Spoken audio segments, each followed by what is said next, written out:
So today I want to talk a little bit about journaling and how writing can be part of a mind-body approach that can ultimately resolve protracted withdrawal sensations.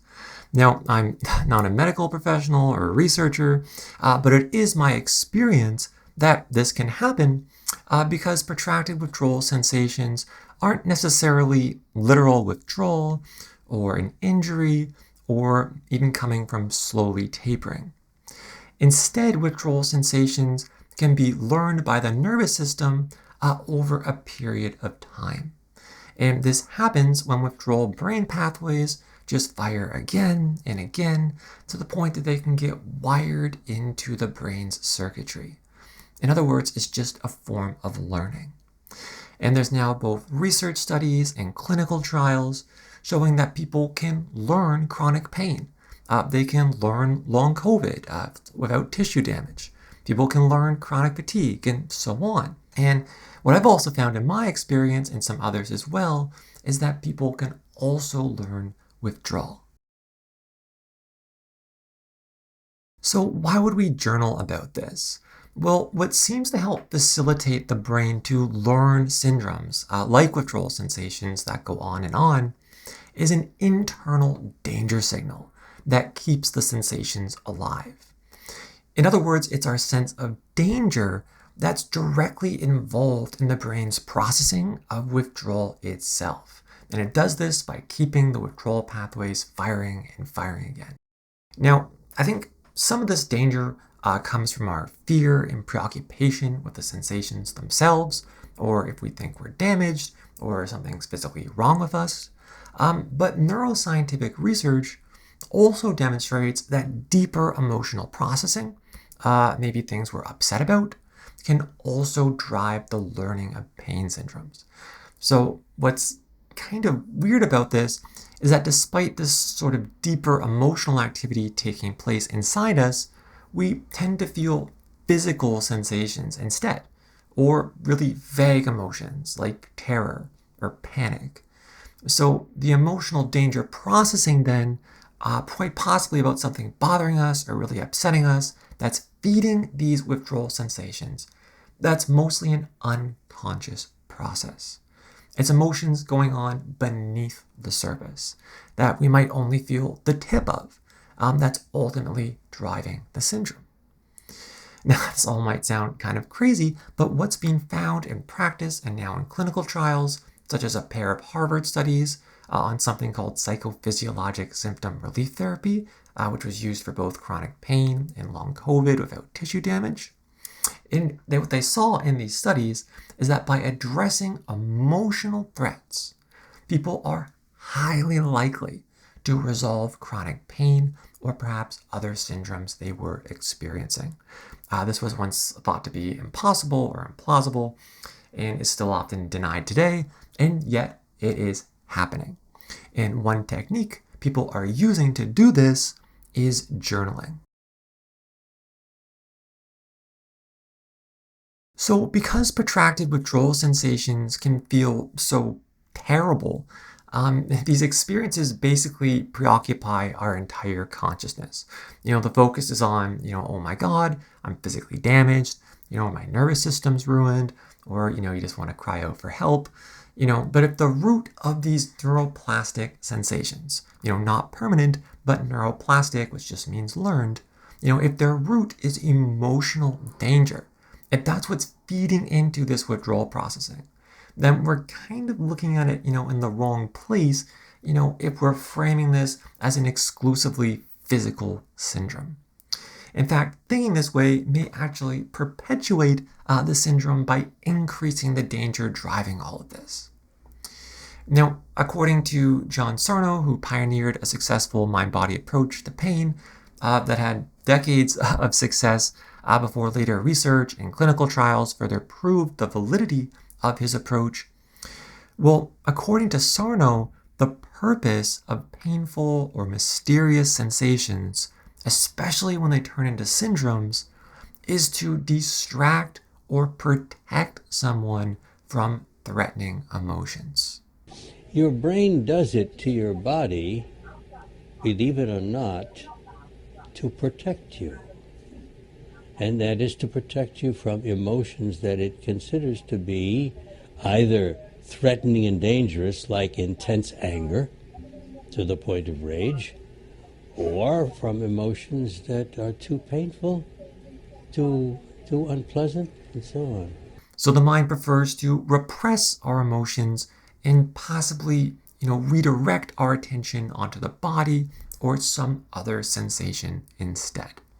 And I mean, most people do this every day when they use their phones to distract themselves, or they drink maybe to stop themselves from feeling. Now, whether Sarno's, theory here, this particular of it, is correct or not, we are probably distracted from the deeper emotional processing driving the syndrome if our focus is on the sensations of protracted withdrawal syndrome and thinking we have a purely physical syndrome. But what can help shift our perspective, though, is journaling.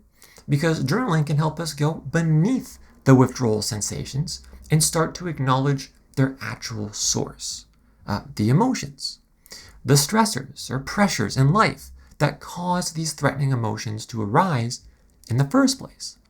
We can then begin to reprocess our experiences by realizing that despite what's happened in our lives, what's caused us to be, feel so scared or upset or angry, that we're now, presently, we're now emotionally safe. Or if we're upset about things, that we've done ourselves, we can begin to show ourselves compassion. And when we affirm this over and over again with, say, journaling, we can begin to reduce or cut off this danger signal that's feeding the withdrawal sensations. And they can eventually go away and disappear completely.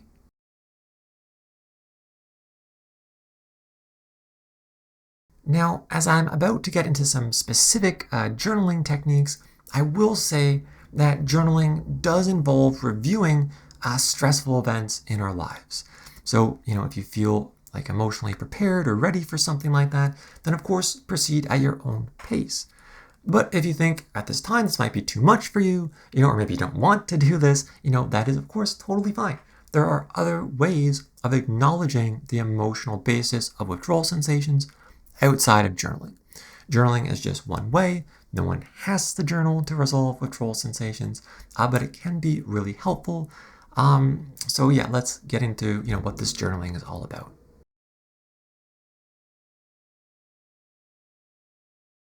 The framework of journaling that I'll outline here is based on the work of John Sarno and his former group, with some adaptations from Howard Schubiner that can be found in his book, Unlearn Your Pain. This is a great book that offers structure to the journaling process. And structure to the journaling process can be really important. Otherwise, you might be just kind of journaling randomly, not know where to start or end, or when to do it, or how to do it exactly.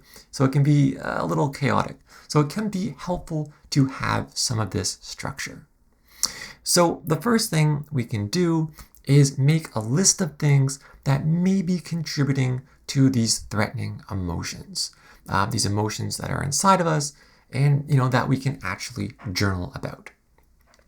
And to do that, we can create 3 categories. The first category is stressful events from our childhood or maybe from our distant past. These might be long-standing sources of anger or hurt or emotional pain.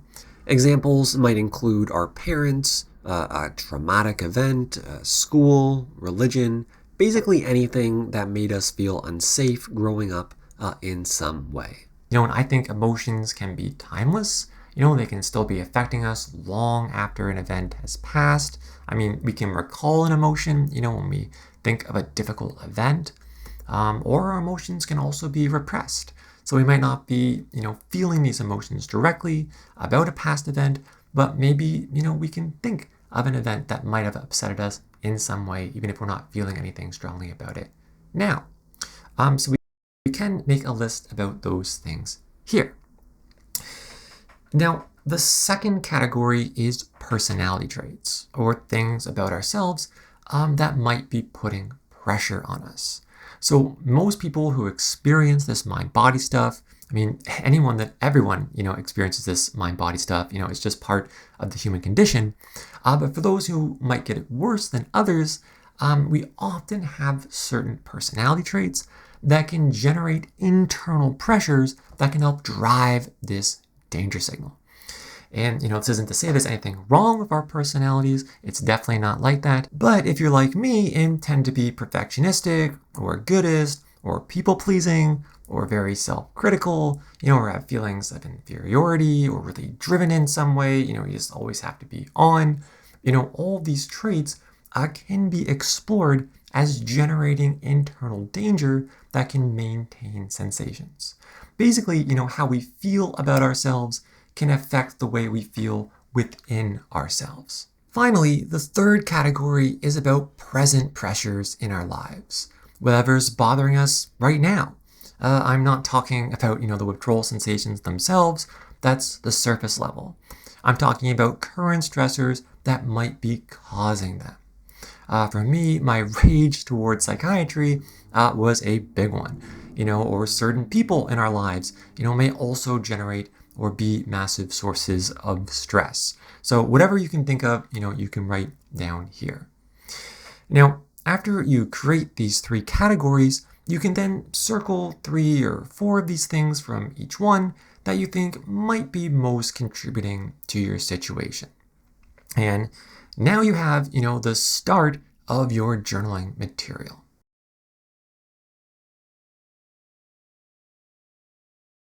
There are basically 3 parts to this particular journaling process, and it takes about 25 minutes to complete. The first part is to pick something on your list that you circled and write that item down in the middle of the page or maybe type it out. Then set a timer for 5 minutes and kind of branch off of that central idea and free associate some secondary ideas. In other words, write down some things that you associate with this central idea in a few words, ideally, and do it quickly without really thinking about it. After 5 minutes passes, your timer goes off, and you can actually pick a topic to write about. Maybe that's the central one, or maybe it's one of the satellite ideas, or maybe kind of both. But hopefully you have some thoughts percolating now. You can then open a blank document, or with a pen and paper, you can start by writing the following sentence. My feelings about me and your chosen topic include, and then set a timer and write for 10 minutes. And free write this. That is, just write as fast as you can and don't care about grammar or logic or anything. Just let the emotions fly and let them come straight from your depths.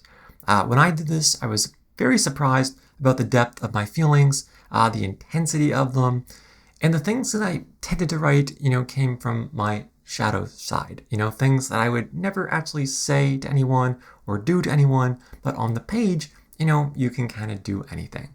Your mind knows this, and it just kind of might take off. So just kind of get out whatever it is that you can. Now, when that 10 minutes is up, you can set your timer for another 10 minutes for one more writing session.